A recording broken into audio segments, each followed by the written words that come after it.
Dalam nama Bapa dan Putra dan Roh Kudus. Amin. Bersama-sama.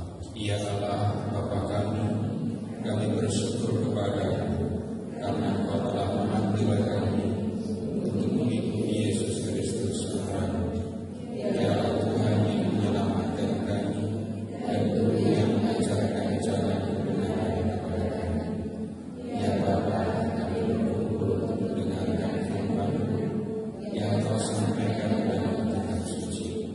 Serahkanlah Roh Kudus-Mu menerangi pikiran hati kami, agar kami dapat memahami firman yang Kau sampaikan kepada kami. Demi Kristus Tuhan yang terhormat. Amin. Mazmur 22 bersama-sama. Allahku, Allahku, mengapa Engkau meninggalkan aku? Aku berseru tapi Engkau tak jauh dan tidak menolong aku. Allahku, aku berseru-seru kepada manusia, tapi Engkau tidak menjawab. Dan pada waktu malam, tapi tidak juga aku dengar.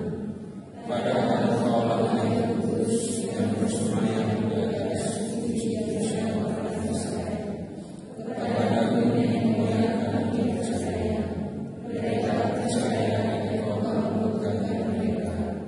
Kepadamu mereka berseru-seru dan mereka berlutut. Kepadamu mereka percaya dan mereka tidak mendapat malu. Tetapi aku ini orang yang bukan orang, celah bagi manusia, ini alami ramanya.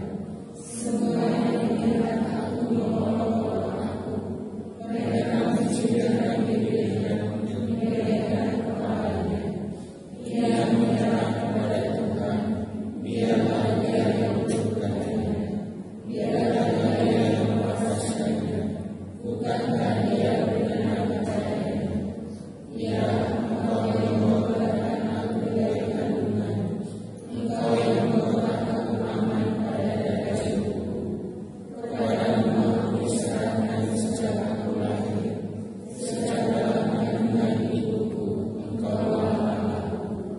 Janganlah menjauh daripadaku, sebab kesusahan telah dekat, dan tidak ada yang menolong.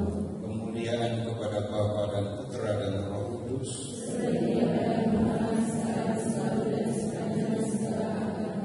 Dalam nama Bapa dan Putra dan Roh Kudus. Baik Bapak Ibu, saudara selamat malam. Coba perhatikan ayat 2 Mazmur 22.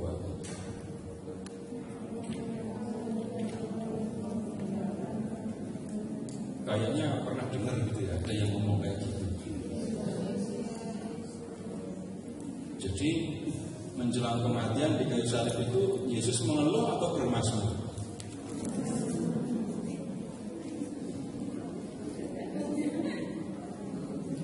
Kan banyak yang mengira Tuhan Yesus mengeluh kan ya? Tapi ternyata coba orang susah sakit kayak gitu aja masih mazmur coba.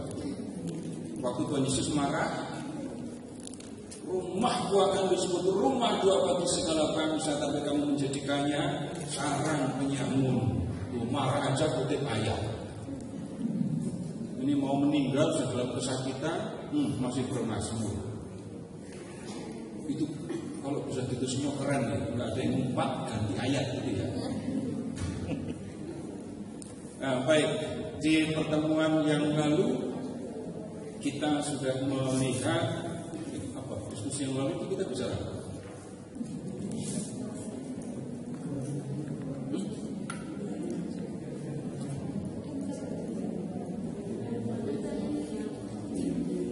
apa diskusi kita di pertemuan lalu?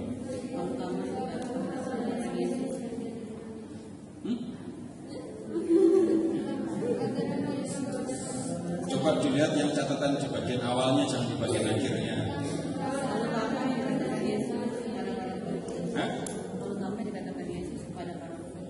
Iya, jadi kalau tawaf itu pasti di ujung tambahan-tambahan itu.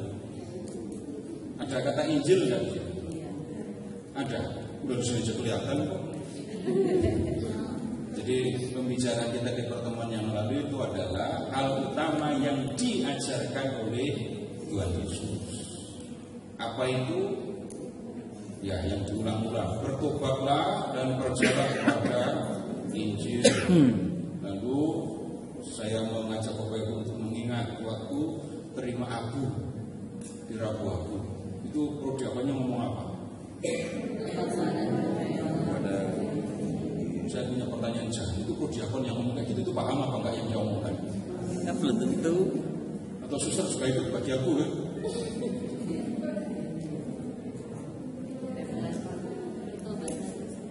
Percayalah kepada Injil. Injil itu apa? Injil itu kabar baik. Isi kabarnya apa? Isi kabarnya kan kabar baik, ada kabar. Nah, isi kabarnya apa? Kita yang seringkali dijawab oleh Tuhan Yesus, kerajaan Allah atau kerajaan surga. Itu kiasan untuk menyebut hidup bersama dengan Allah sesudah hidup di dunia ini berakhir. Jadi saya ulang lagi, nggak tersinggungan ya kalau saya ulang ya.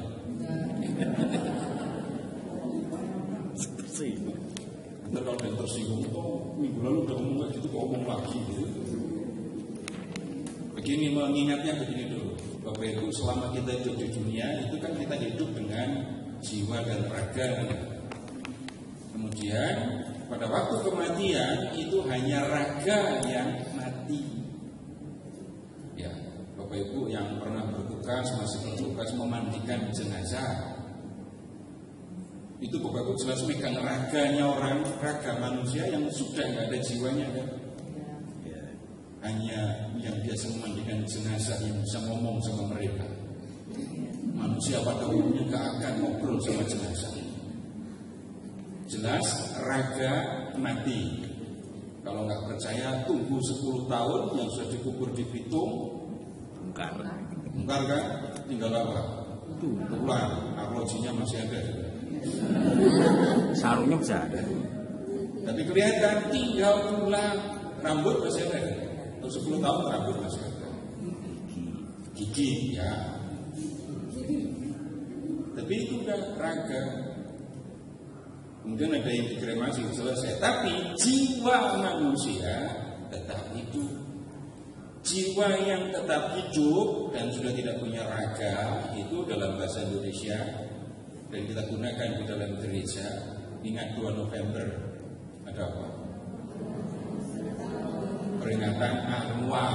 Arwah itu apa? Jiwa yang sudah tidak punya raga lagi. Nah, apa yang akan terjadi dengan jiwa setelah raga ini mati? Mengingatnya, ya begini, kamu gampang-gampang ya. Kalau seumur hidup ikut Tuhan Yesus, raga mati, jiwa tetap bersama Yesus. Tapi kalau seumur hidup nggak jelas ikut siapa, setelah raga mati, jiwa kemana? Ya nggak jelas mau kemana. Mambrang. Mau tinggal di bawah pohon nangka.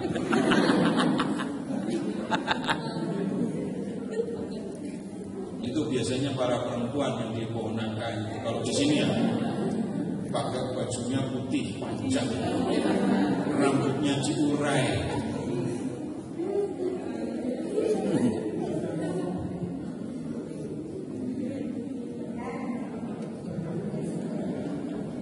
Nah, ini orang yang percaya kepada Yesus dan mengikuti Yesus, jiwanya akan pergi kepada Allah dan hidup bersama dengan Yesus.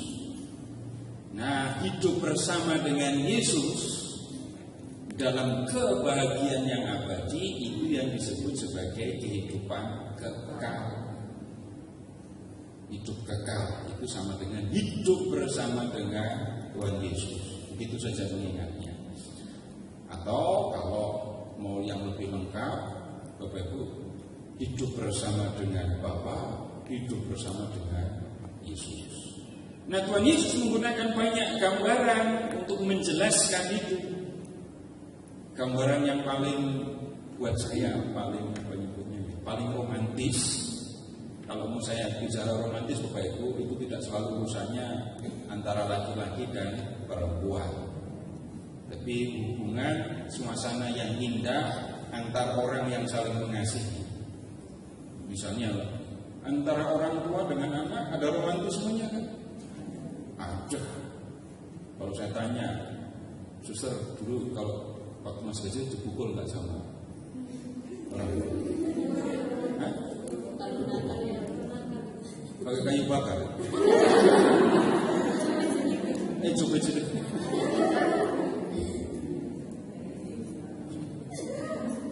Kadang dipukul, kadang disayang. Tapi kemudian ingat saja, kalau sekarang ini Bapak Ibu ingat masa kecil bersama orang tua, itu yang saya maksudkan, ada romantisme antara orang tua dengan anak-anak. Nah, kalau hubungan dengan Tuhan Yesus, nah saya bisa mengatakan yang paling romantis menurut saya itu ada di Yohanes bab 14.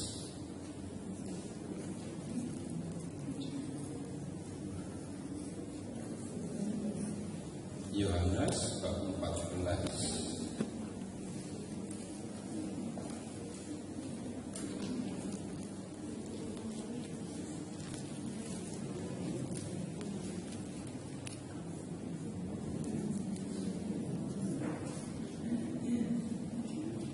Injil Yohanes bab 14.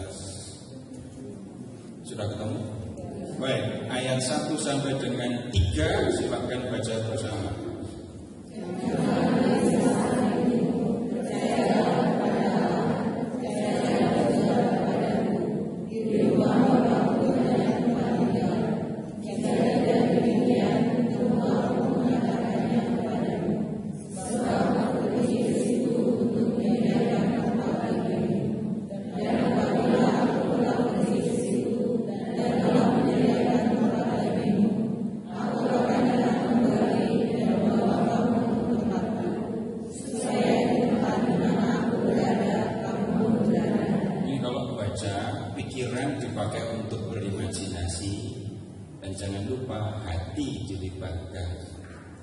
Di rumah Bapak itu banyak kamar. Aku akan ke sana. Untuk apa? Nyiapin kamar. Nanti kalau kamar-kamar di rumah Bapak sudah siap, aku akan kembali menemui kamu dan membawa kamu ke sana. Sehingga aku ada di rumah Bapak, kamu pun ada di rumah Bapak. Kalau di dalam teks dikatakan supaya di tempat di mana aku berada, di situ pun kamu berada. Ini satu gambaran hidup kekal itu hidup bersama dengan Yesus.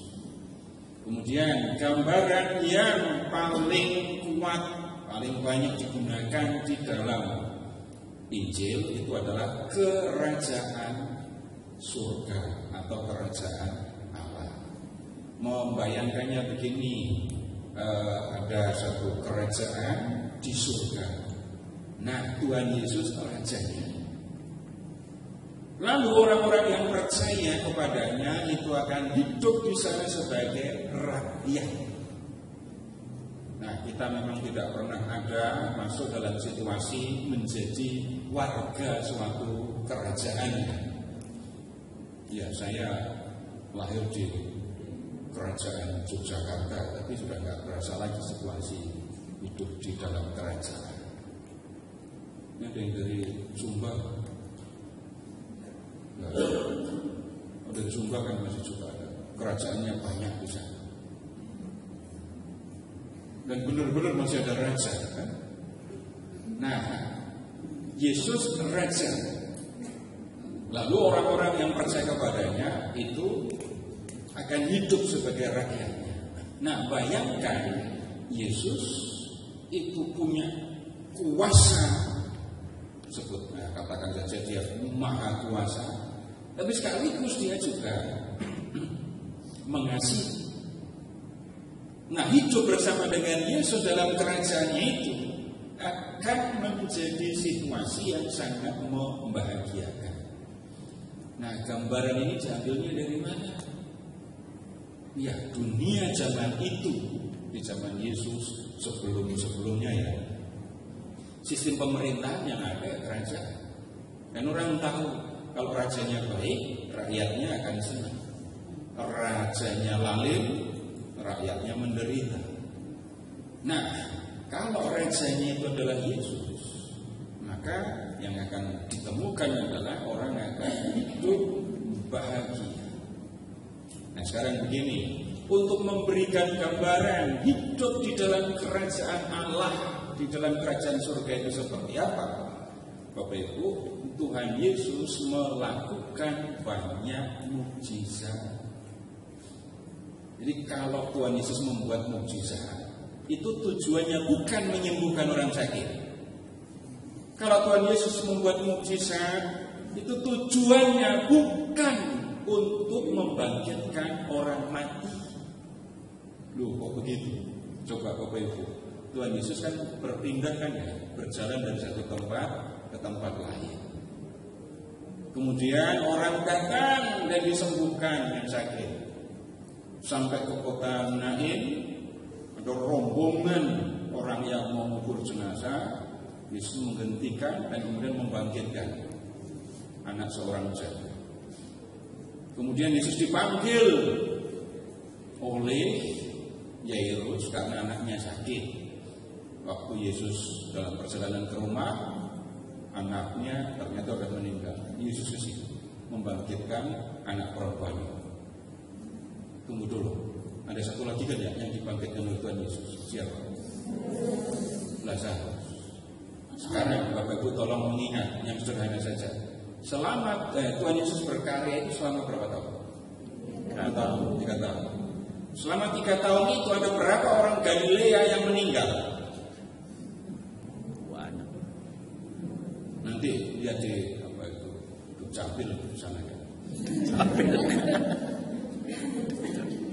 Tidak mungkin di Galilea pada waktu itu hanya ada 2 orang meninggal selama 3 tahun. Yang dibangkitkan Yesus cuma 2. Tidak mungkin selama Yesus mundar-mandir ke Yerusalem lewat Betania, lewat Bukit Zaitun, hanya 1 orang yang bernama Lazarus itu yang mati. Ada orang lain yang mati. Kenapa yang dibangkitkan cuma 3? Berikutnya lagi, emangnya yang sakit pada waktu Yesus berkarya itu cuma beberapa? Banyak orang sakit. Pernah ada satu kesempatan orang datang terus minta disembuhkan, bahwa orang sakit minta disembuhkan, begitu. Tuhan Yesus malah pergi. Nah, sekarang kita buka saja supaya jelas yang saya maksudkan. Silakan ke Injil Markus.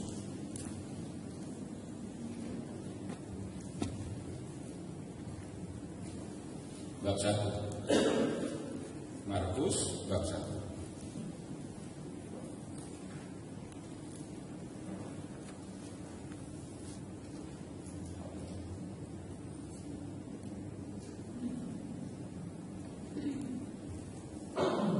Sudah ketemu bab 1? Baik, sekarang tolong baca bersama-sama ya. Ayat 29 sampai dengan 31.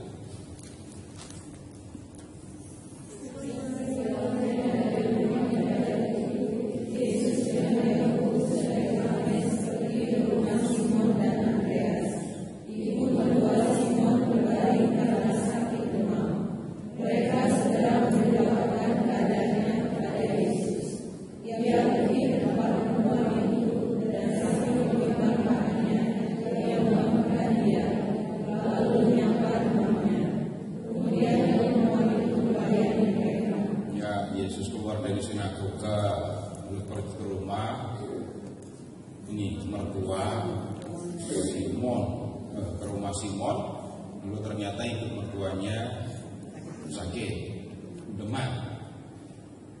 Rumahnya masih ada, Bapak-Ibu kalau mau ke sana bisa. Rumah Simon, cuman Simonnya sudah nggak di situ. Rumahnya di pinggir danau di kota Kapernaum, di pinggir danau Galilea di kota Kapernaum. Nah, Yesus menyembuhkan ibu mertua Simon yang sakit demam. lihat cara menyembuhkannya. Ayat 31. Cuma memegang tangan terus membangunkan. Bapak Ibu bisa melakukannya? Bisa. Sembuh apa enggak itu bisa lain. Cuma orang demam dipegang tangannya terus dibangunkan. Bisa? Bisa.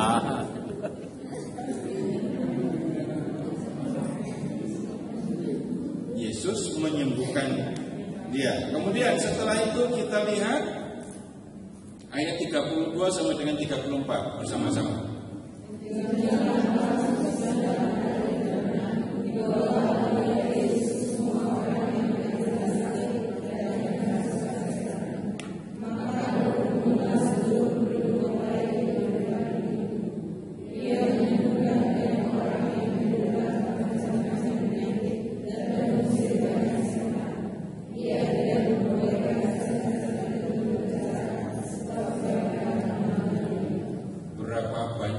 Sakit yang disembuhkan Yesus banyak. Berapa macam penyakit? Jadi Tuhan Yesus menyembuhkan segitu banyak orang. Kemudian sekarang kita lihat ayat 35 sampai dengan 37. Bersama-sama. Ya, silakan.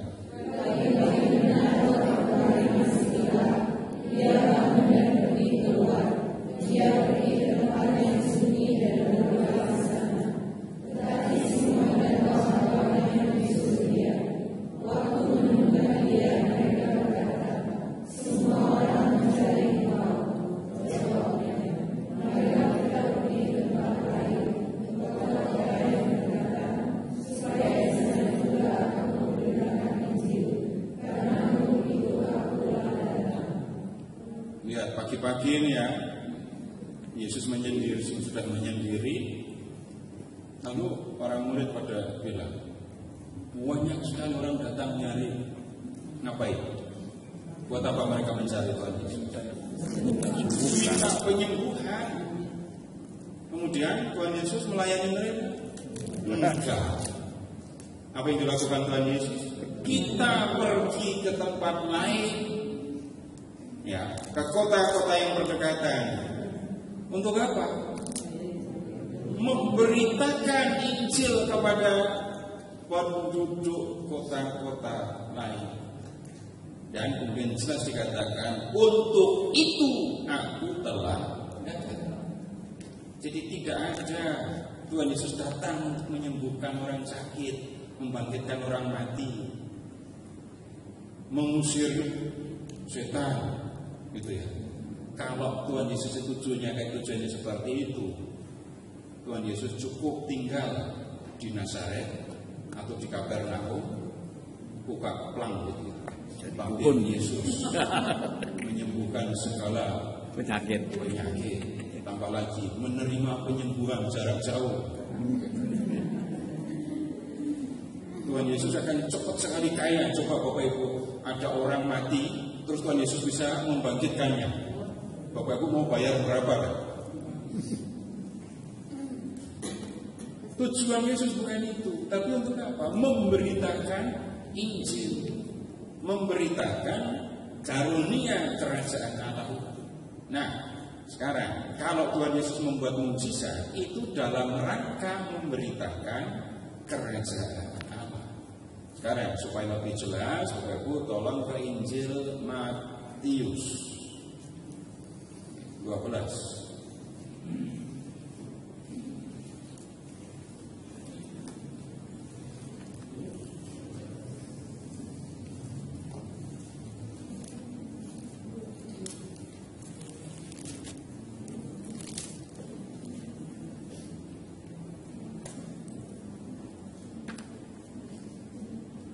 Sudah ketemu? Matius 12, baca bersama ayat 28.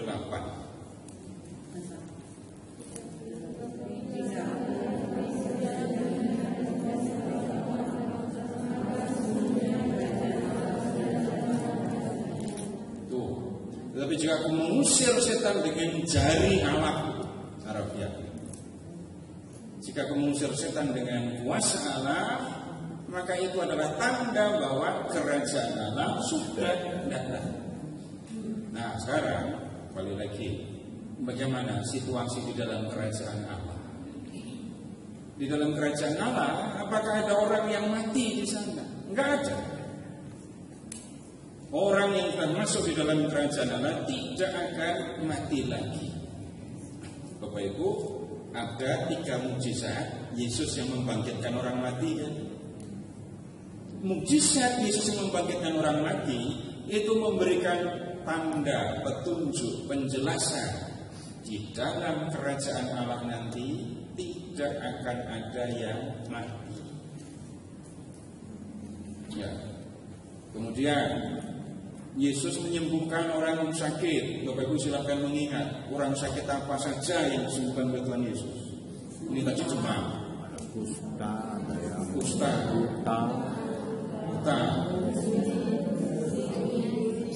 apa? Tuli.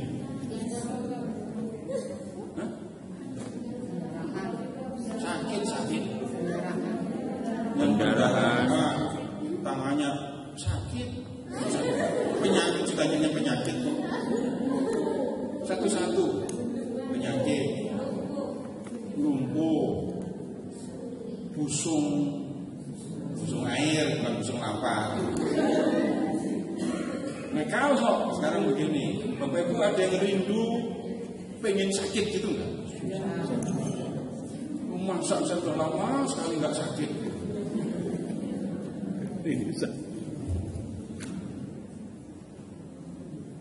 Ada yang hobi sakit? Ada yang pernah tiduran karena sakit sampai capek tidur? Ini capek berbaring. Nanti kalau sudah situasi tertentu itu punggung bisa luka-luka karena terlalu lama berbaring. Yang pada prinsipnya kita mengatakan orang sakit itu orang menderita. Begitu kan? Dan gak ada satupun di antara kita yang kangen dengan penderitaan. Kalau Yesus menyembuhkan orang-orang sakit, maka itu adalah tanda, itu adalah gambaran di dalam kerajaan surga nanti tidak akan ada yang menderita. Enggak ada yang mengeluh karena sakit, dan kemudian tidak ada yang menderita karena sakit juga. Kemudian berikutnya, tunggu, ini kalau bicara yang selanjutnya, Bapak Ibu tolong ingat ketika semua masih muda, masih senang makan. Masih senang makan, karena kalau umur nambah nanti sudah lain. Ada yang sudah gak senang makan lagi, udah gak senang makan. Giliran melihat daging kambing, mulutnya ngomong apa? Kolesterol. Melihat daging babi, kolesterol juga. Tapi makanya tolong ingat-ingat semua masih muda. Pernah waktu masih muda yang pernah malas makan? Jadi kalau Bapak Ibu melihat ke depan ini kelihatannya pada malas makan semua. Nah sekarang begini, Bapak Ibu silakan mengingat ketika Tuhan Yesus menggandakan roti dan membuat air menjadi anggur. Ya, kalau di Injil Markus 2 kali Tuhan Yesus menggandakan roti. Yang pertama untuk 5.000 orang, yang kedua untuk 4.000 orang. Catatannya 5.000 orang laki-laki lapar. Oh iya, kan itu sudah. Tunggu dulu, gini aja lah. Tuhan Yesus yang 5.000 orang dulu ya, silakan ke Injil Markus. Jadi Tuhan Yesus menggandakan roti itu waktunya pagi, siang, sore, malam. Pilih, yang mana? Kita lihat.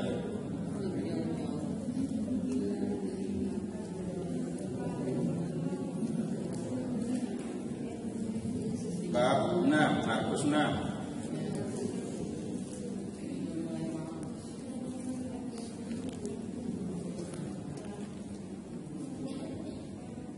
Mana sore, mana malam, mana pagi, mana siang.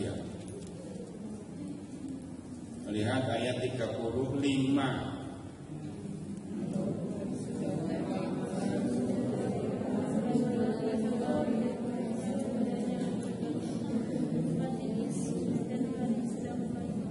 Makan malam kan? Ini jangan ngomong diet, tapi ngomong hidup yang biasa, makan malam gitu ya. Nggak usah ngomong kalau saya sudah lewat jam 6 saya nggak makan lagi, nggak ada urusan dengan itu di sini ya. Nah sekarang yang tolong diperhatikan, lihat ke ayat 31. Yesus mengajak murid-muridnya untuk pergi ke seberang danau. Ayat 32, mereka pergi ke seberang danau naik perahu. Kemudian lihat sekarang ayat 33, waktu mereka bertolak, banyak orang melihat mereka dan mereka mengetahui tujuan Yesus, tujuan murid-muridnya. Apa yang mereka lakukan?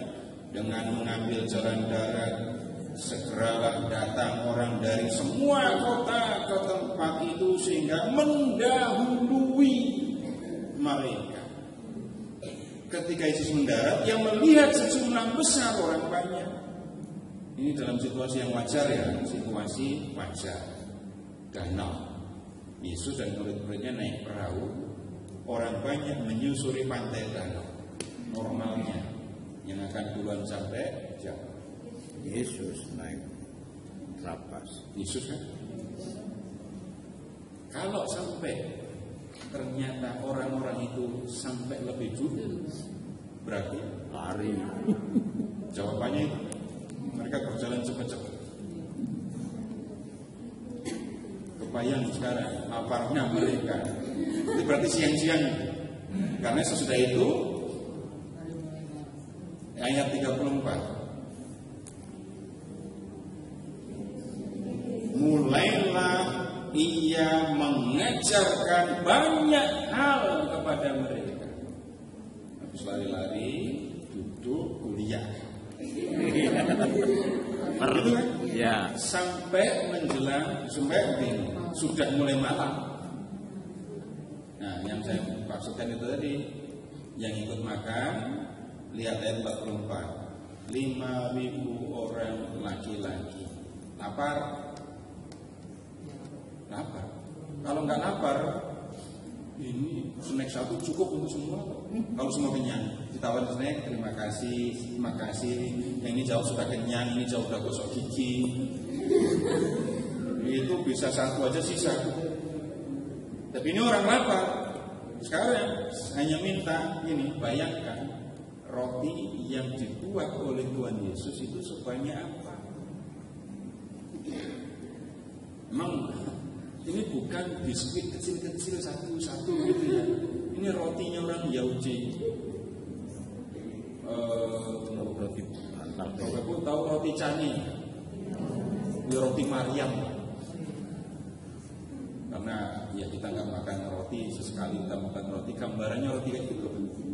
Bapak-bapak cukup satu roti Cani, satu roti Maryam cukup? Enggak. Nah, 5.000 orang laki-laki, makanya berapa banyaknya? Itu limpahnya ini roti yang dibuat oleh Tuhan Yesus. Sekarang kita lihat anggurnya. Yohanes bab 2.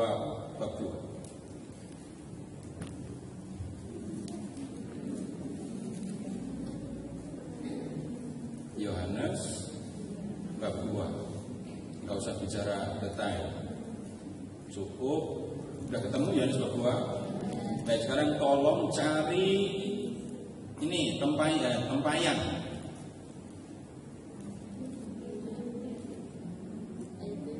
Ayat 7 ada tempayan. Jumlahnya berapa tempayannya? 6. Setiap tempayan isinya berapa?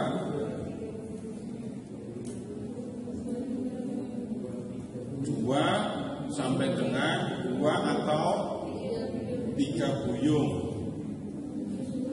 Belum punya bayangan satu buyung kan? Satu buyung itu kira-kira 40 liter. Jadi kalau 2 buyung berarti 80 liter. Kalau 3 buyung berarti 120 liter. Oke, kita rata-rata satu tempayan isinya 100 liter. 100 kali 6 berarti 600 liter. Bapak Ibu, wine di rumah itu isinya berapa satu botol? Wine, satu botol wine isinya berapa? 750 atau 1000 ml? Yang di rumah paling besar berapa? Galon. Kalau satu botol 1 liter berarti itu ada 600 botol. Oke, 1 galon air mineral itu berapa? 19. Coba 600 liter berarti 19 liter.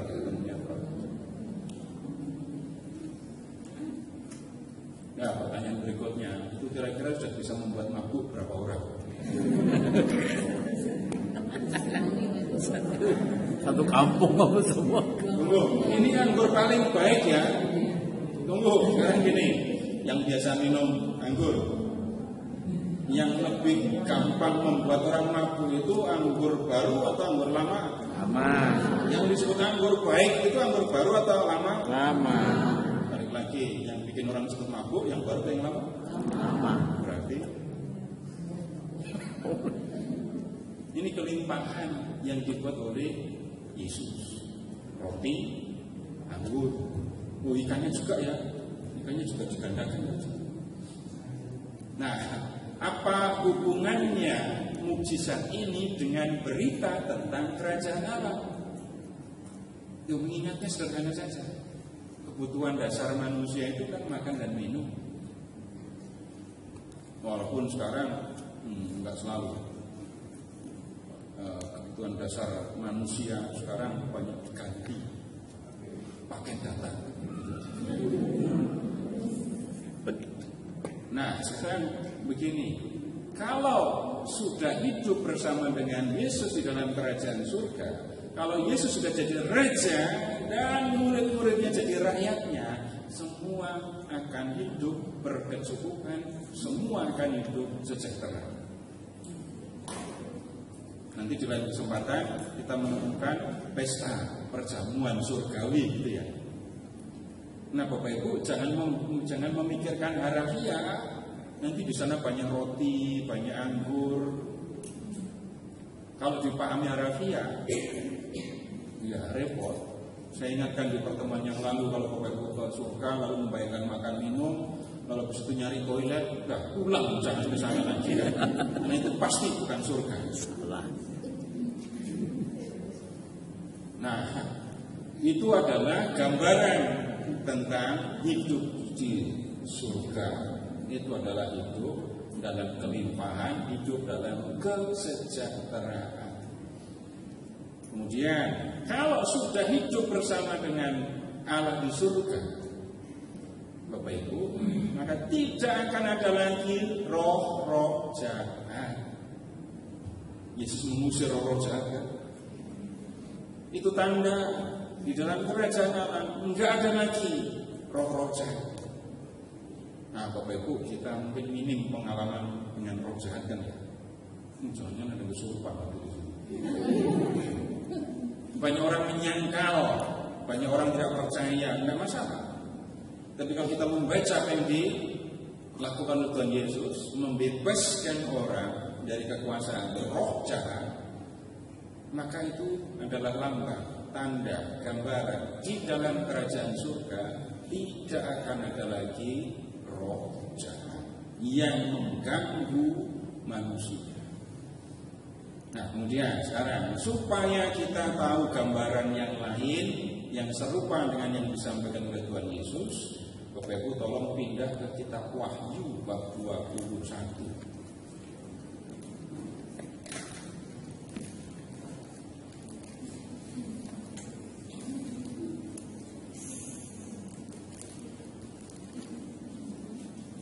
Wahyu bab 21. Nyarinya dari belakang, jangan dari depan. Lama nyarinya dari depan. Ini kan bab kedua terakhir dari belakang. Oh iya. Buntut. Sudah ketemu bab 21? Baik, baca bersama ayat 1 sampai dengan 4.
Kita ketemu gambaran yang lain.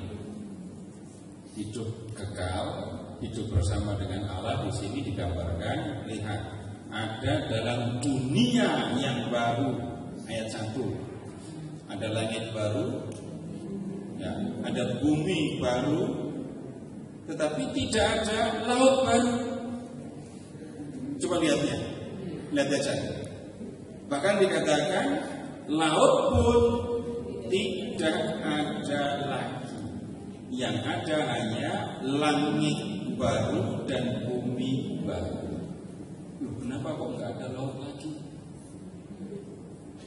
Nah, untuk memahami ini gampang. Tolong ingat babi. Ingat babi. Nah, ketika saya cuma ngomong ingat babi, nggak usah tengok temannya. Silahkan mengingat lebih jauh. Tuhan Yesus pernah mengusir pasukan roh jahat, dan kemudian roh-roh jahat itu masuk ke dalam babi. Lalu babinya lompat kemana? Maksud sih? Buka teksnya, bohong. Markus, jangan bohong, kan?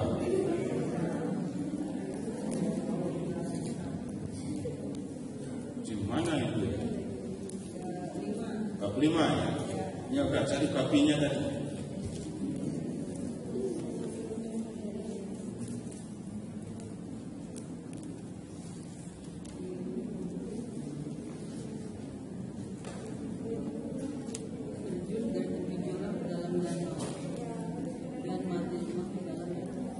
Ayat berapa? Ayat 13 ya. Roh-roh jahat memasuki babi-babi, lalu kawanan babi itu terjun dari ke dalam. Siapa tadi bohong kan? Terjun ke jurang. Begitu mengatakan terjun ke jurang, saya khawatir. Tadi Bapak Ibu pikirnya babinya kerasukan, terus lari nggak karu-karuan, nyebur jurang gitu ya. Tapi itu maknanya jadi lain. Terjun dari tepi jurang kemana? Ke dalam danau. Itu babinya bukan jadi babi gila, bukan jadi babi kerasukan, tapi roh-roh jahat itu menggunakan babi sebagai kendaraan untuk ulah. Maksudnya begini, Bapak Ibu tahu kan ya, ada tempat-tempat yang dipercaya itu dihuni oleh roh jahat. Itu ada rumah yang sudah 50 tahun kosong, Bapak Ibu boleh tinggal di situ gratis. Ada yang mau? Uji nyali ya, kenapa rumah yang puluhan tahun kosong nggak dihuni dan orang jarang yang berani menghuninya? Karena diyakini tempat itu sebagai tempat bermukimnya roja. Bapak Ibu yang dulu waktu kecil suka main di sungai, silakan mengingat kalau ada sungai belok, lalu pas di belokan itu ada pohon beringin. Mau mandi di situ, berenang, mancing, itu ikannya biasanya gede-gede. Kenapa pada nggak mau mandi di situ, main di situ? Seram. Diyakini di situ tempat bermukimnya makhluk-makhluk halus yang biasanya jahat. Kemudian kalau di sekitar sini itu tadi yang saya sebut, cari pohon nangka.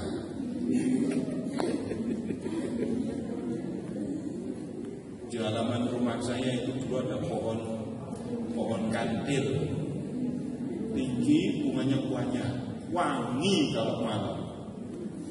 Sampai dini hari itu wangi, tapi orang pada takut. Akhirnya ditebang, ada 10 meter. Nah, pohon-pohon tertentu itu diyakini tempat bermukimnya roja. Kalau masih mau nyoba, di sebelah rumah saya masih ada cadangan. Tanah agak jurang itu, terus itu ada pohon bambu banyak, gelap lah di situ. Tapi nggak ada yang tertarik untuk main di situ. Nah, kita di dalam budaya, di dalam kehidupan orang Indonesia itu mau tidak mau, orang tahu, orang percaya dari tahu, percaya, kemudian juga mengalami. Ada tempat-tempat tertentu yang diyakini menjadi tempat bermukimnya roh jahat. Orang Israel di zaman kuno juga punya keyakinan seperti itu. Rumah yang ditinggalkan kosong itu tempat bermukimnya roh jahat. Satu kota yang sudah ditaklukkan, kemudian penduduknya diangkut ke pembuangan, itu kan berarti rumah kumpulan rumah kosong. Kota yang kosong itu juga tempat bermukimnya roh jahat. Kemudian yang lain lagi, gurun pasir itu tempat bermukimnya roh jahat juga. Dan satu lagi, laut.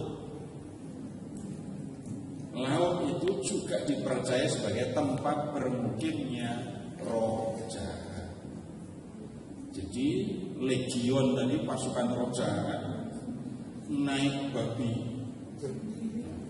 Kemudian mereka masuk ke dalam danau, dan kemudian di situ diyakini sebagai tempat kediaman mereka. Kalau sampai sekarang dikatakan di Injil kitab Wahyu tadi, di dunia yang baru tidak ada laut lagi, berarti apa artinya? Tidak ada setan lagi, tidak ada roh jahat lagi, tidak ada tempat untuk bermukimnya roh jahat. Kemudian di situ juga disebutkan tentang kota Yerusalem. Ya, kota Yerusalem yang turun dari surga, turun dari Allah. Kota itu cantik sekali, seperti pengantin perempuan yang dandan untuk suami. Nah, suster harus tanya sama ibu-ibu, karena konon katanya perempuan itu dandan paling cakep itu pas mau jadi pengantin itu kan ya. Iya Pak. Manglingi. Kalau bapak ibu mau ke gereja aja riasnya seperti rias pengantin, pasti akan dikira orang aneh. Nah, nanti bapak ibu akan menemukan di bagian selanjutnya kota Yerusalem surgawi itu semua materialnya dibuat dari permata, dari batu mulia. Nah, kemudian saya nggak akan panjang di situ, tapi sekarang lihat ayat 3. Lihatlah, kemah Allah ada di tengah-tengah manusia, dan Ia akan diam bersama dengan mereka. Diam itu bukan dalam arti silent, tinggal, hidup. Kemah Allah ada di tengah manusia. Ini gambaran lain yang diambil dari kitab keluaran. Tapi yang Bapak Ibu silakan perhatikan, kemah Allah ada di tengah manusia dan Allah tinggal bersama dengan umatnya. Jelas kan itu hidup kekal. Tapi gambarannya kemah. Kemudian mereka akan jadi umatnya dan Dia akan menjadi Allah mereka. Kemudian sekarang lihat-lihat tempat. Ia akan menghapus segala air mata dari mata mereka. Bapak Ibu tolong ingat sendiri ya. Lebih banyak mana Bapak Ibu alami? Nangis karena senang atau nangis karena sedih? Kenyataan yang menyedihkan. Nah sekarang kalau dikatakan Tuhan akan menghapus segala air mata dari mata mereka, apa artinya? Di sana tempat kediaman Allah enggak ada kesedihan lagi, gitu kan? Tidak akan ada lagi perkampungan atau ratap tangis atau duka cita. Sebelumnya dikatakan maut tidak akan ada lagi. Jadi kalau tidak ada maut lagi, berarti di sana yang ada hidup kekal. Begini Bapak Ibu juga silakan mengingat. Ini situasi wajar ya, Kesedihan karena kehilangan orang yang dikasihi. Apakah ada kesedihan yang lebih dari itu? Kematian orang yang dikasihi. Apakah ada yang lebih menyedihkan dari itu? Sekali lagi ini situasi wajar ya.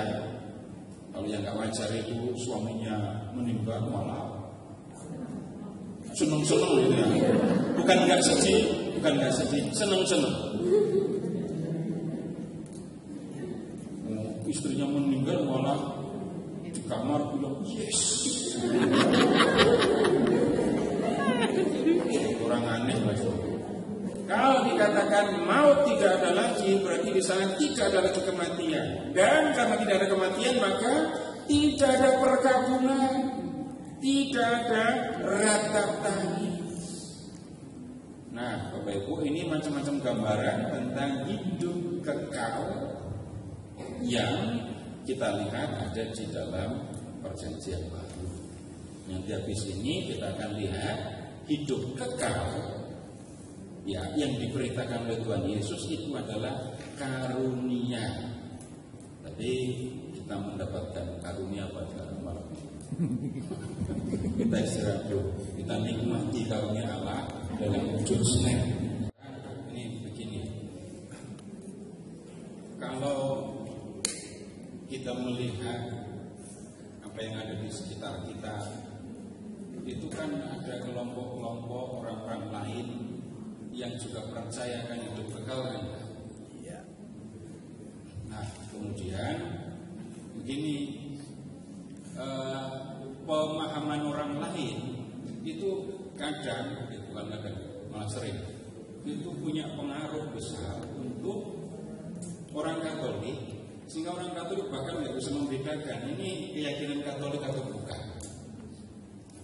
Yang saya maksudkan begini. Bapak Ibu pernah nggak mendengar orang mengatakannya, orang Katolik ya, saya berbuat baik supaya saya masuk surga. Sering kan? Kalau begitu, kalau dalam ungkapan itu ya, saya berbuat baik supaya saya masuk surga. Dalam ungkapan itu surga menjadi apa? Upah, ganjaran, pahala, siapa lagi istilahnya. Nah, banyak orang Katolik yang berbicara begitu, iya. Bahkan ada yang mengatakan nggak usah ngapa-ngapain, belajar Alkitab, berdoa dan seterusnya, yang penting berbuat baik. Yakinlah orang yang mengatakan begitu, itu boleh ditanya, dia yakin perbuatan baiknya sudah sempurna atau sudah banyak? Enggak, malah nggak yakin saya. Kemudian ada juga ini malah orang mengatakan di depan orang yang meninggal, semoga arwahnya diterima di sisi Tuhan sesuai dengan amal ibadahnya. Katolik lu ngomongnya begitu. Seolah-olah itu benar, seolah-olah itu ajaran Katolik. Tunggu dulu, itu mendoakan atau mengutuk? Bicara apa adanya. Mana yang lebih banyak dilakukan? Berbuat baik atau berbuat jahat? Objektif, mana yang lebih banyak dilakukan oleh manusia pada umumnya? Berbuat baik atau berbuat jahat? Berbuat benar atau berbuat salah? Nah, kalau dikatakan sesuai dengan amalnya, dia masuk surga apa enggak? Enggak. Makanya ini mendoakan atau mengutuk. Nah, di dalam Injil, di dalam apa yang diajarkan oleh Tuhan Yesus, kadang memang muncul kata ganjaran, pahala gitu. Tapi kalau kita melihat prinsip yang lebih mendasar dan kemudian juga menjadi bagian utama di dalam kepercayaan Katolik, surga, hidup kekal itu karunia, bukan upah, bukan pahala, bukan ganjaran. Nah, orang-orang Yahudi itu sudah percaya bahwa ada hidup sesudah kematian, ada kehidupan kekal. Orang Yahudi sudah percaya. Sekarang begini saja, kita sudah melihatnya sebenarnya. Ada orang muda yang bertanya kepada Tuhan Yesus, perbuatan baik apa yang harus kulakukan untuk memperoleh hidup kekal? Sudah kan ya? Saya sudah diumumkan. Nah, untuk orang Yahudi, lihat jawaban Yesus. Turutilah perintah Allah. Perintah yang mana? Yang disebut Yesus, yang kemudian kita lihat 10 perintah. Kalau mau memperoleh hidup yang kekal, maka orang harus melakukan perintah Tuhan, dan kemudian hidup kekal menjadi upah atau ganjaran dari perbuatan baik yang dilakukan. Tetapi untuk orang yang percaya kepada Yesus, enggak begitu. Nah, sekarang bagaimana Allah itu mengaruniakan hidup kekal kepada manusia? Bapak Ibu, hal yang paling gampang untuk diingat dan menjadi sangat penting di dalam gereja Katolik itu adalah kisah sengsara dan kematian Yesus.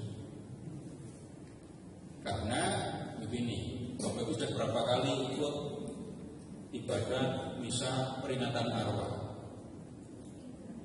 Udah nggak begitu.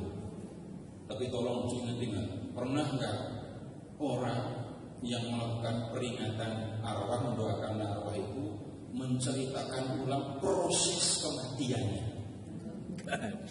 Proses kematian almarhum itu diceritakan. Waktu ibadat arwah terserah 7 hari, 40 hari, 100 tahun, 1000 hari, nggak pernah diceritakan waktu itu bapak atau ibu berangkat ke kantor. Nah, dalam perjalanan kecelakaannya prosesnya begini, nggak ada cerita itu. Hanya kematian Yesus yang diceritakan terus-menerus dan diulang-ulang. Bapak Ibu ingat saja Jumat Agung, itu kan kisah kematian Yesus diceritakan kembali. Minggu Palma juga. Minggu Palma ada pasilnya kan. Bacaan Injilnya kan panjang sekali. Kalau Minggu Palma bukan bacaan awal, bukan waktu pemberkatan Palma, tapi waktu pembacaan Injil. Proses kematian diceritakan. Nah, kenapa proses kematian Yesus itu diceritakan begitu panjang lebar diceritakan? Keempat Injil menceritakan kematian Yesus secara panjang lebar. Nah, justru kematian Yesus itulah yang menjadi titik di mana Allah mengaruniakan hidup kekal. Dan sekarang begini, Bapak Ibu bisa tolong carikan Yesus, Pilatus yang cuci tangan. Tolong cari teks.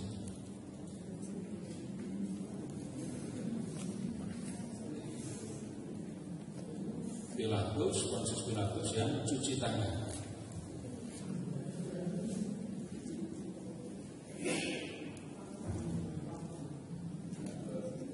Ada kan ya? Pernah dengar? Pernah. Kalau pernah dengar coba jawab. Itu Pilatus habis makan apa? Cuci tangan. Cari di Injil Matius. Enggak ada di Injil lain, cuma ada di Injil Matius.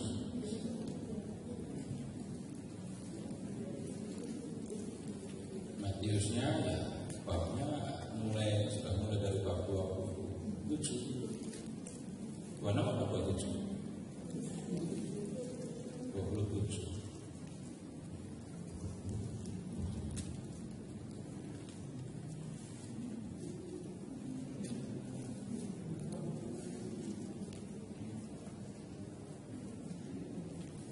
Ayat berapa?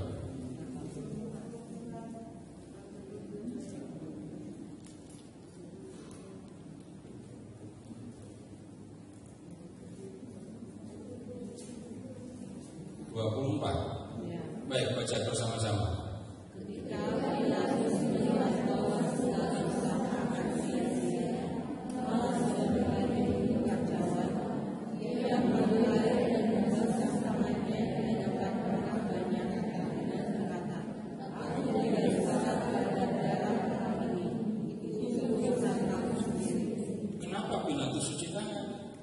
Kenapa dia mengatakan tidak bertanggung jawab atas orang ini?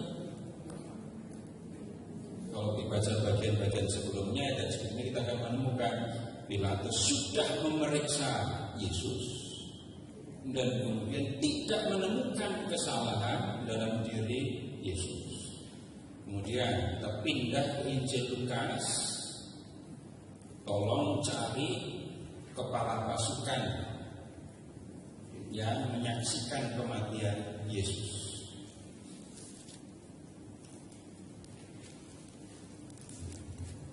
Carinya di Injil Lukas bab 23.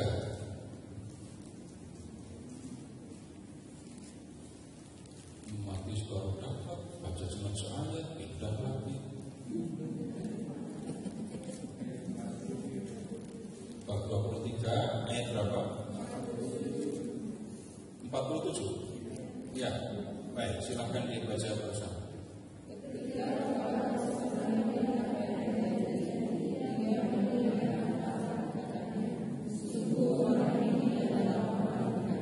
Tunggu dulu. Kenapa kepala pasukan itu mengatakan bahwa Yesus adalah orang benar? Jawabannya cuma di ayat itu. Apa yang membuat kepala pasukan mengatakan Yesus orang benar? Jawabannya hanya di ayat itu.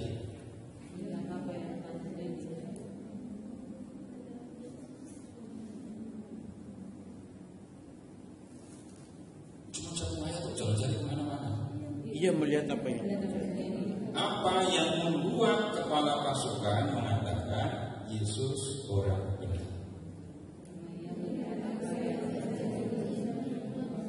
Melihat apa yang terjadi. Memangnya apa yang terjadi? Takbir bait suci ada di situ. Di sini enggak ada. Ini di Golgota takbir bait sucinya jauh. Kepala pasukan ada di Golgota, nggak bisa melihat bait suci.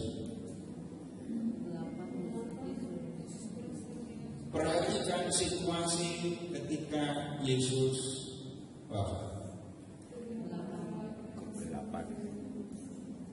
Atau begini, Bapak Ibu pernah melihat berapa jenazah? Pernah melihat orang meninggal? Entah siapapun. Bapak Ibu pernah mengamati enggak wajah orang yang meninggal? Mayoritas wajahnya tenang apa marah?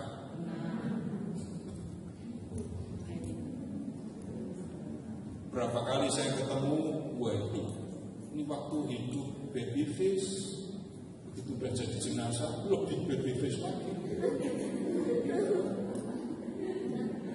Iya, jenazah almarhum Monsinyur Suluwi, Uskup Samarinda. Dan Bapak Ibu ketemu kan orang-orang yang waktu jadi jenazah wajahnya senyum, tenang. Ketika melihat waktu mau meninggal, mungkin orang kesulitan bernafas, gitu kan? Jadi wajahnya belum kelihatan tenang. Gitu. Begitu sudah meninggal, wajahnya berubah jadi tenang. Kemudian sekarang begini, kepala pasukan itu kan ada di dekat Yesus terus melihat apa yang terjadi ketika Yesus yang digantung di salib. Lalu suasana di sekitar ketika Yesus wafat itu seperti apa? Kepala pasukan lihat itu. Dan dari situ dia mengatakan, ini orang benar. Kalau orang jahat gak akan matinya kayak gini.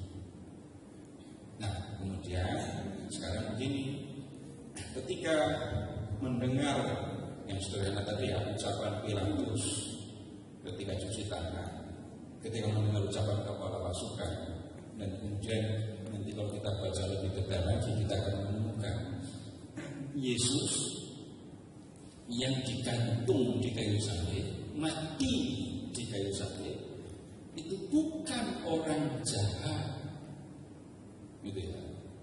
Kalau masih terserah Matius, Markus atau Lukas, kita akan menemukan disalibkan bersama dengan Yesus itu dua orang penjahat. Kalau di Injil Yohanes nggak ada orang jahat, disalibkan dua orang tapi nggak jahat, atau nggak dikatakan jahat. Itu kalau di Injil Yohanes. Nanti perhatikan aja di Jumat Agung. Nah, Yesus orang benar. Saya masih ngomong pakai kata orang benar, tapi mati dengan cara seperti itu. Nah, apa yang sebenarnya terjadi? Tidak mungkin Yesus jahat lalu dihukum mati. Kalau itu yang terjadi, orang akan sulit menunjukkan kesalahan Yesus. Bapak Ibu bisa periksa waktu boleh juga datang ke ruang tempat Yesus diadili. Tolong ingat-ingat sekarang ya, mengapa Tuhan Yesus ditangkap? Apa tuduhannya? Ditangkap. Apa tuduhannya?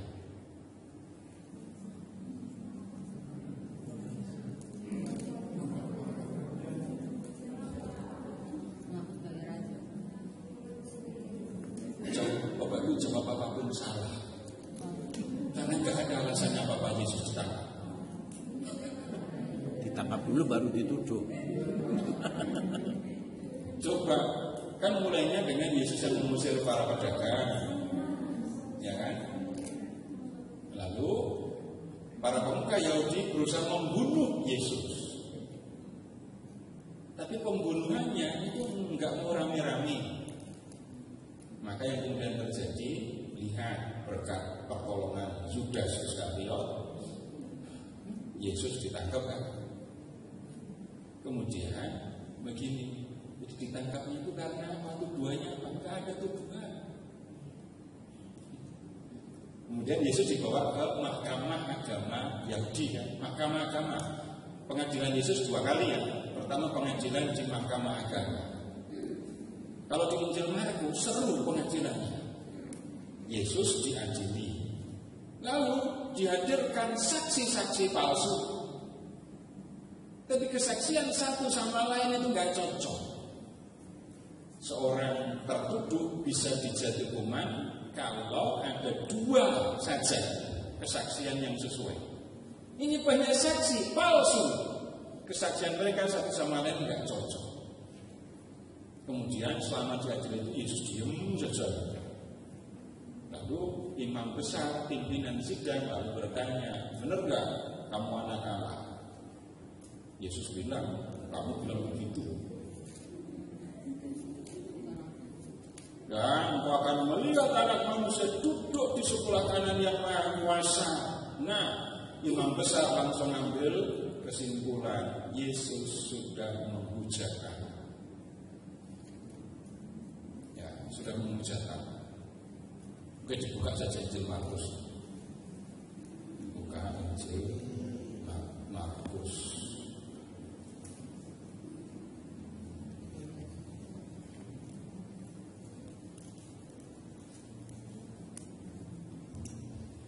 bab 14 ya.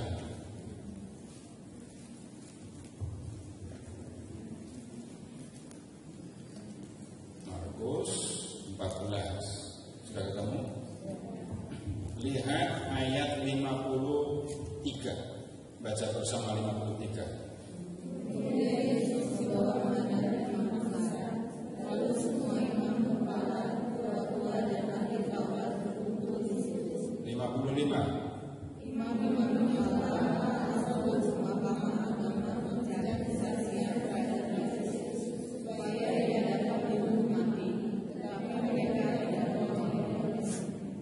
Perhatikan Bapak Ibu, saksi-saksi palsu dihadirkan dengan tujuan Yesus dihukum mati. Jadi tujuan mereka sebenarnya membunuh Yesus, tapi menggunakan pengajuan formal. Ayat 60.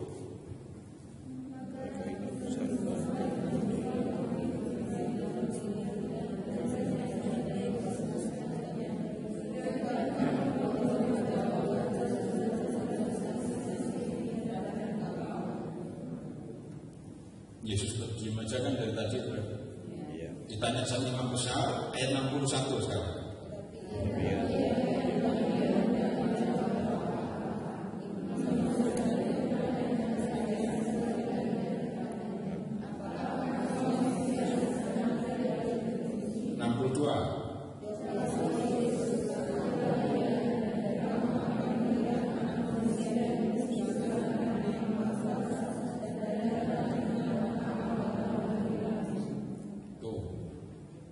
Kemudian baru kesimpulan imam besar ayat 64.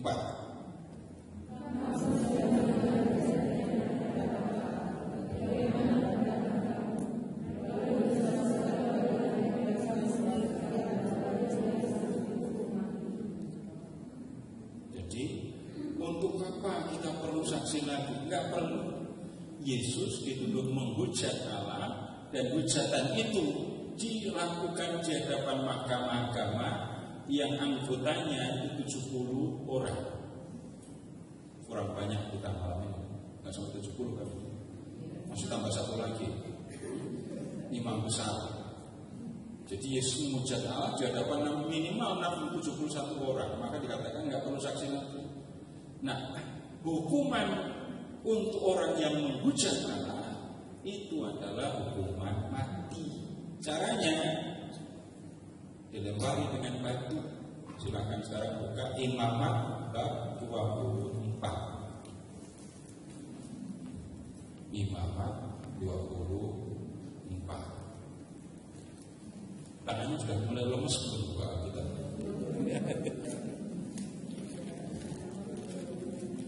Untung nggak ada buka Alkitab dengan membasahi jari pakai ludah. Lombok rumah gitu.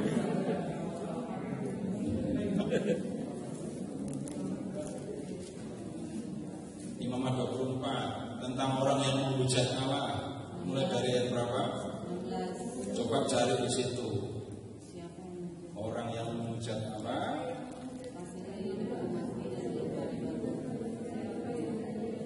Ayat berapa tadi? 16. Orang yang menghujat Allah cukup mati. Caranya dilempari dengan batu, dirajam. Nah, bisa jadi Bapak Ibu kalau kita mendengar kata rajam, yang kita bayangkan adalah orang yang justru berdiri di situ lalu dilempari batu gitu. Itu baru salah satu cara. Cara yang kedua, itu separuh badan ditanam di tanah. Jadi yang kelihatan setengah badan ke atas yang tampak di muka tanah, nah, tidak dilempari dengan batu. Itu cara kedua. Cara ketiga, masukkan ke dalam lubang besar, baru dilempari dari atas. Itu hukuman untuk orang yang menghujat. Loh, tapi Yesus kok disalib? Kok nggak dilempari batu kayak Stefanus? Balik ke Injil Markus ya. Masih ingat kenapa kok kita membuka kitab Imamat tadi?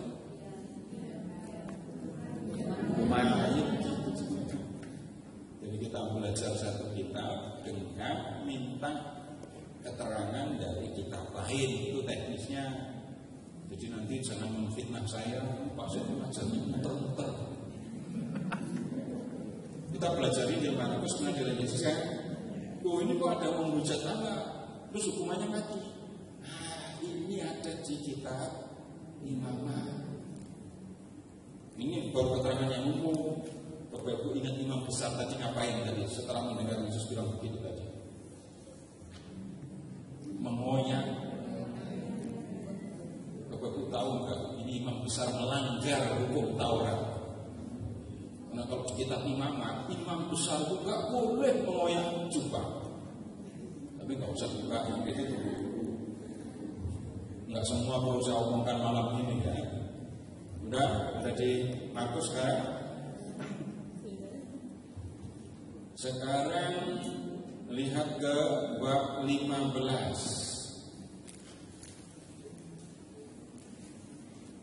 Lihat ke ayat 1 kalimat kedua.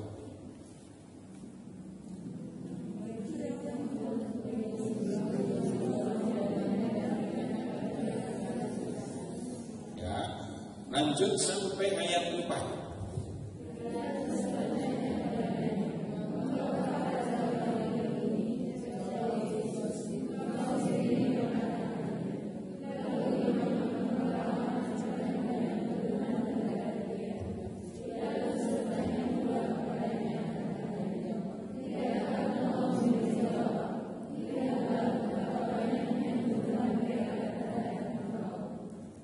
Tapi lihat ayat 2 ya. Pilatus bertanya kepada Yesus, "Engkaukah raja orang Yahudi?" Tiba-tiba Pilatus ngomong gitu. Nggak mungkin. Orang Yahudi membawa Yesus kepada Pilatus. Perhatikan, Yesus dalam keadaan terbelenggu sambil mereka membawa Yesus yang dibelenggu kepada Pilatus sambil mengatakan, orang ini ngaku sebagai raja orang Yahudi. Tunggu, ada yang berubah enggak? Di mahkamah dengan di hadapan Pilatus, apa perubahannya?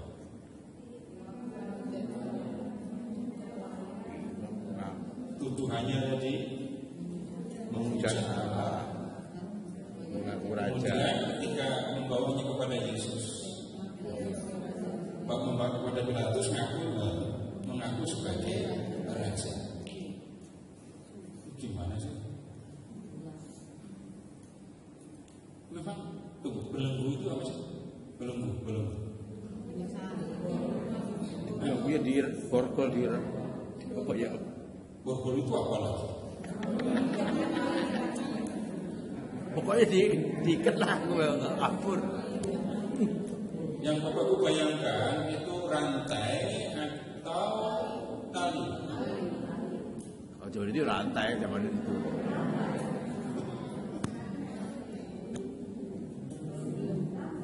Rantai. Kenapa Yesus dibelenggu? Memang Yesus mau kabur? Memangnya Yesus seberbahaya itu?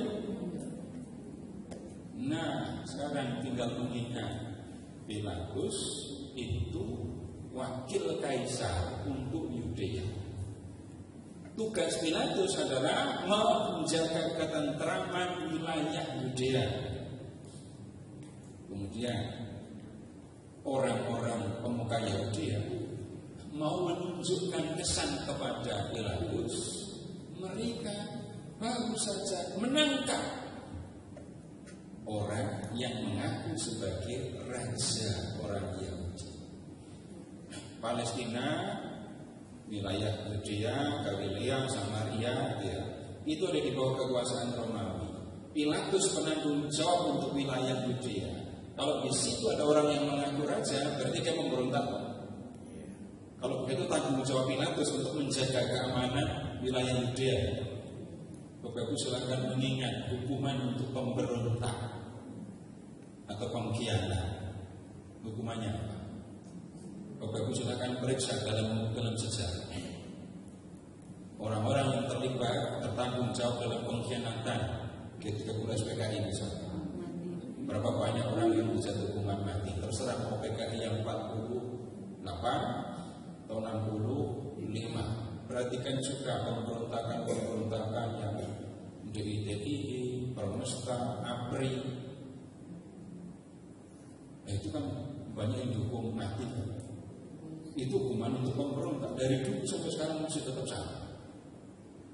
Nah, kalau Yesus dibawa kepada Pilatus dengan tuduhan memberontak, mengaku raja orang Yahudi, tuduhannya kemudian memberontak, gambar atau kiamat, digambarkan Yesus itu dibelenggu gitu ya, supaya tampak Yesus orang berbahaya.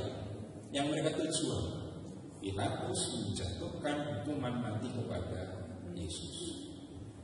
Kalau Yesus dibawa kepada Pilatus, lalu tuduhannya adalah orang ini sudah menghujat Allah, Pilatus tidak akan tertarik mengadili. Maka tuduhannya diubah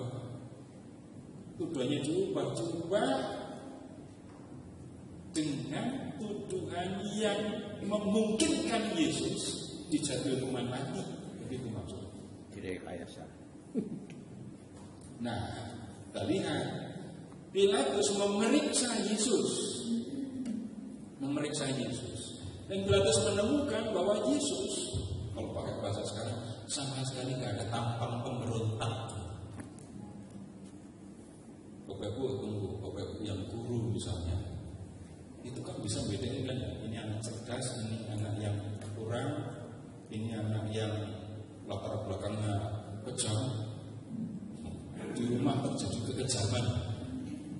Itu dengan anak yang mau di rumah baik-baik saja. Anak dulu ada cerita tentang yang pernah saya lihat, bukan saya alami. Ada satu orang anak cuma diusap kepalanya sama Romo, langsung berbalik mata menyala. Cuma dipegang kepalanya, anak ini langsung berbalik memandang Romonya dengan mata menyala. Apa artinya? Marah. Cuma dipegang kepalanya kok marah. Tidak mungkin Romonya yang salah. Pasti latar belakangnya yang aneh. Paling enggak kepalanya saya dipukulin. Kalau Bapak Ibu misalnya apalagi yang punya pekerjaan yang berhadapan dengan orang lain, Bapak Ibu dagang misalnya, itu bisa bedain ya orang ini kira-kira kan beli apa enggak. Yang biasa dagang, kita akan tahu. Pilatus itu pemimpin militer ya. Jadi sudah berhadapan dengan berapa macam pemberontakan, berbagai pemberontakan. Dia orang yang punya pengalaman di dunia militer, sehingga bisa membedakan ini pemberontak, kayak ini kok pemberontak. Pilatus tidak yakin Yesus memberontak. Pilatus tidak yakin kalau Yesus itu raja orang Yahudi yang mau melancarkan pemberontakan. Dia periksa Yesus berulang kali dengan macam-macam cara. Akhirnya apa? Cuci tangan. Kenapa aku cuci tangan? Aku sudah periksa dan dia nggak salah. Aku nggak mungkin menjatuhkan hukuman seperti yang kalian tuntut. Tapi orang Yahudi terus mendesak supaya Yesus dijatuhi hukuman mati dengan cara. Pilatus takut. Nah, Bapak Ibu mungkin ada yang aneh ini ya. Wakil kaisar dia takut kepada orang Yahudi. Iya takut. Karena ada kasus yang mendahului. Bapak Ibu silahkan mengingat ketika Pak Yusuf mau bawa Bu Maria sama adik Yesus pulang dari Mesir itu, dari Mesir mau pulang kan ke Israel kan. Lalu Pak Yusuf mendengar yang menjadi raja di Yudea adalah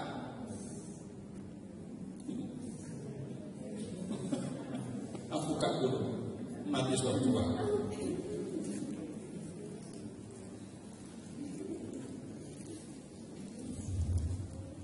Matius bab 2 yang pulang kembali dari Mesir.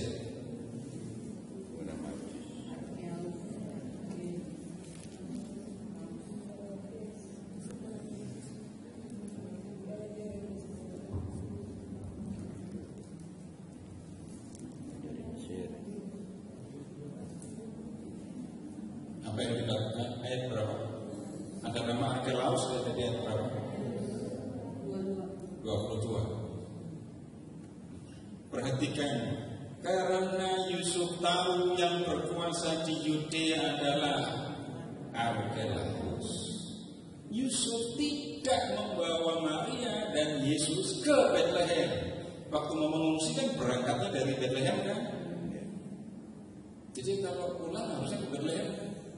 Tapi Yusuf dengar yang jadi raja itu Arkelaus, maka nggak jadi ke Bethlehem, tapi terus ke utara, ke Galilea. Kenapa? Takut dengan Arkelaus.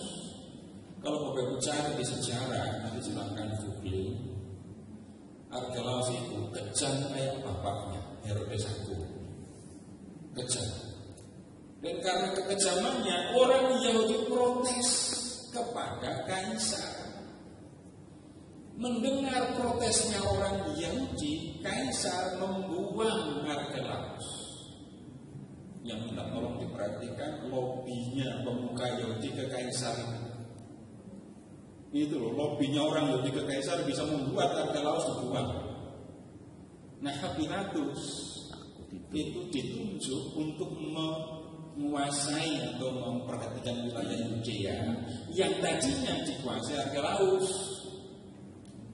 Kalau Pilatus ingat cerita tentang Arkelaus, tentang kuatnya lobi orang Yahudi, maka Pilatus itu mengalami kekhawatiran. Kalau aku kan nuruti mereka, menuruti pimpinan para pemuka Yahudi, mereka bisa bicara dengan Kaisar, dan efeknya adalah aku akan dipecat. Jika kalau engkau tidak menjatuhkan hukuman mati kepada Yesus, engkau bukan sahabat Kaisar. Itu kan, itu kalau di Injil Yohanes. Nah, ini semua Bapak Ibu kita lihat untuk menunjukkan Yesus tidak bersalah, tapi kemudian mati sebagai orang yang bersalah, seperti orang yang bersalah. Kemudian lihat tulisan di atas kepala Yesus waktu disalib. Inilah raja orang Yahudi. Indri lah, bukan Indri. Indri. Nah, pertanyaan yang dari kecil saya pikirkan, kenapa tulisannya kok raja? Ini tuduhan apa pernyataan? Jadi yang ada di atas kepala Yesus itu tuduhan atau pernyataan? Pernyataan. Kalau pernyataan justru itu yang menjadi pertanyaan. Yesus disalib dan ditujukan, ini raja orang Yahudi. Raja disalib tanpa bikin bingung. Kalau di Injil Yohanes, orang Yahudi pada protes kan, jangan tulis kayak gitu, tapi tulis dia mengaku raja orang Yahudi. Nah, sekarang begini Bapak Ibu, perhatikan kata raja. Raja. Yesus justru bertindak sebagai raja di kayu salib. Itu yang bikin lebih pusing lagi. Karena gini aja, Bapak Ibu kalau mendengar kata raja, jawab apa adanya. Kalau Bapak Ibu mendengar kata raja, yang sekarang muncul di pikiran itu apa saja? Dan singgasana, tahta yang singgasana. Tahta itu gambaran singgasana, digambarkan dengan singgasana dan tongkat. Mana ada raja tanpa permaisuri? Mahkota, tongkat, singgasana itu kekuasaan semua. Ya, permaisuri. Jangan muncul di pikiran raja tanpa permaisuri. Selir. Selir.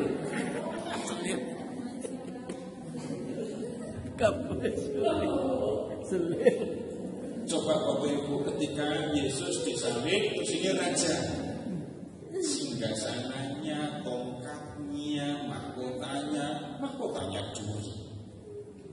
Mahkotanya duri. Nah, sekarang begini, kita harus melihat pemahaman lain tentang raja. Tolong dibuka 1 Samuel bab 10 ayat 1. Saya khawatir sudah ada stabilonya.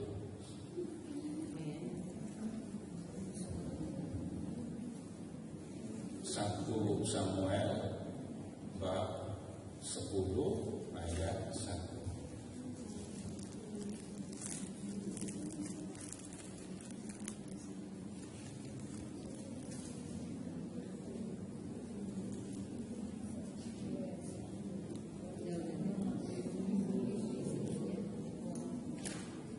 Apa yang dikatakan di situ?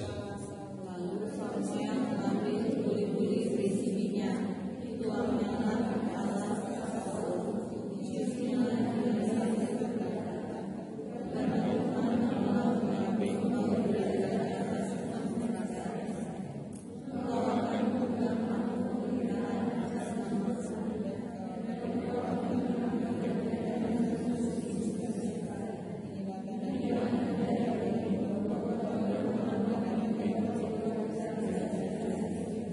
Baik, Bapak Ibu tadi mendengar tuduhan dari imam masyarakat. Apakah engkau Mesias, raja dan anak dari yang terpuji? Itu kan di Markus tadi. Nah, yang Bapak Ibu temukan di 1 Samuel 10 ayat 1. Nah itu proses menjadi Mesias. Diurapi. Mesias itu artinya diurapi. Diurapi itu apa? Dipilih oleh Allah, dilantik menjadi raja. Perhatikan sekarang tugas raja di bab 10 ayat 1 itu saja. Engkau akan memegang tampuk pemerintah atas. Belum selesai. Engkau akan menyelamatkan. Perhatikan Bapak Ibu, tugas dari raja, tugas dari orang yang diurapi, tugas dari Mesias itu adalah menyelamatkan. Loh, apa hubungannya Yesus di kayu salib menyelamatkan? Iya, persis di kayu salib itulah Yesus bertindak sebagai penyelamat. Pindah lagi sekarang Matius 21 ayat 21.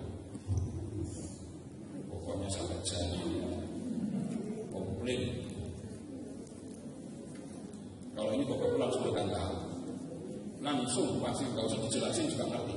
Matius bab 1 ayat 21.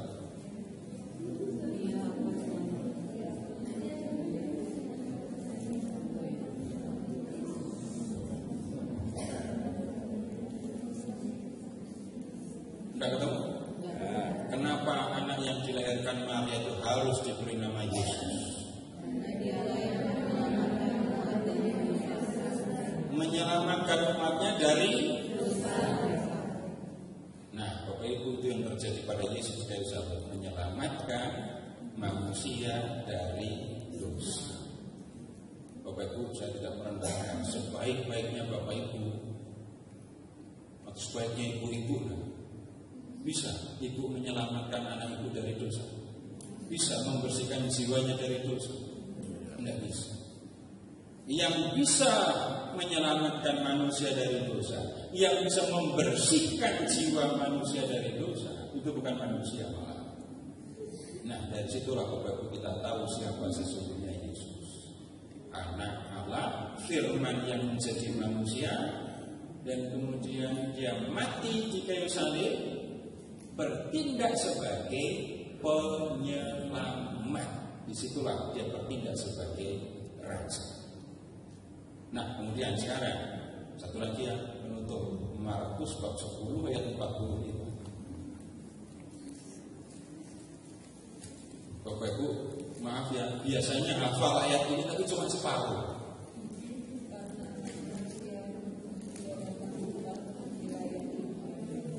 Markus 10:45.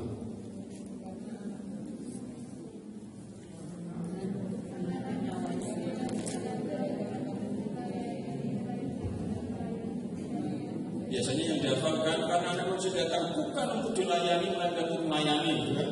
Selesaikan dan memberikan nyawanya sebagai tebusan bagi banyak orang.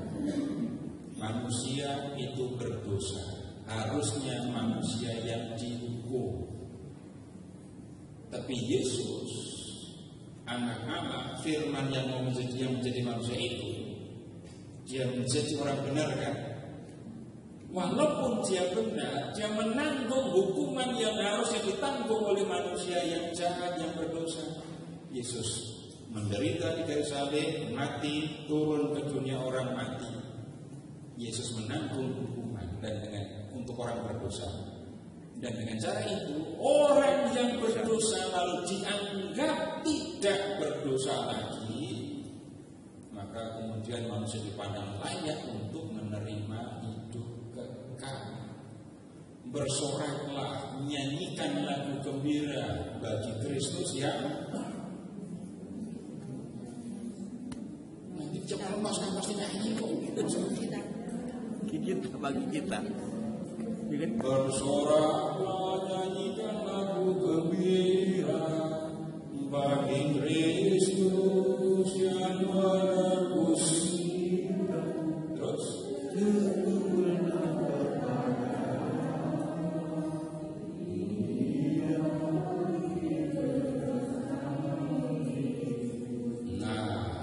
Yesus mati untuk menebus kita, menanggung hukuman yang harusnya kita tanggung, dan kemudian karena hukuman sudah ditanggung oleh Yesus, maka kita akan bangkit dari kematian seperti Yesus bangkit dari kematian dan enggak mati lagi.